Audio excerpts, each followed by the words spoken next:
বিশ্বের মাঝে কি বালের প্রান্তিক এলো, সে নাকি বলতেছে কোন আর্জেন্টিনার বাস দিতেছে, কোন নাকি ব্রাজিলের বাস দিতেছে। এখানে আমার কথা হইতেছে এখানে কাকে বাসটা দিতে হচ্ছে? আর্জেন্টিনার কে নাকি বললো পুরো এরকম বাস দেওয়া দিছে, পুরো ম্যাচ হতাশ করে ফেলেছে। কিন্তু হ্যাঁ সত্যি, কিন্তু সে হতাশ হয়ে গেছে। আর্জেন্টিনার এরকম পাঁচের মতো প্লেয়ারের সাথে খেলা পড়ছে, কিন্তু তারা খেলতে পারছে না ভাই।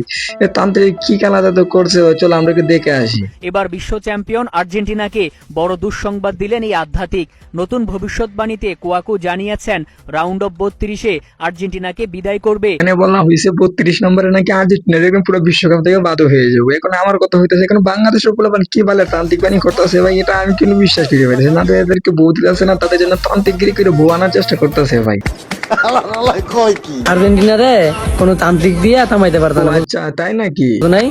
কারণ আর্জেন্টিনা দলে এটা মেসি আছে। এইদিকে দেখতেছি আবার তান্ত্রিকের কথা শুনে আপা ওকলদের গলা শুকাই বলতেছে সে তান্ত্রিক দিয়ে মেসি রে কোনো আটকাবার চেষ্টা করে পারতেছে না তোমরা। আমার কথা হইতেছে 64 নম্বর র্যাঙ্কিং এর টাকা 70, কিন্তু আপা ওকল এত কষ্ট করে কেন একটা গোল দিচ্ছে, আবার লাস্ট মিনিটে যদি না দিতে পারে তাহলে বার্সিটার ফ্রেন্ড ফুলোয়ার তো আপা ওকল একদম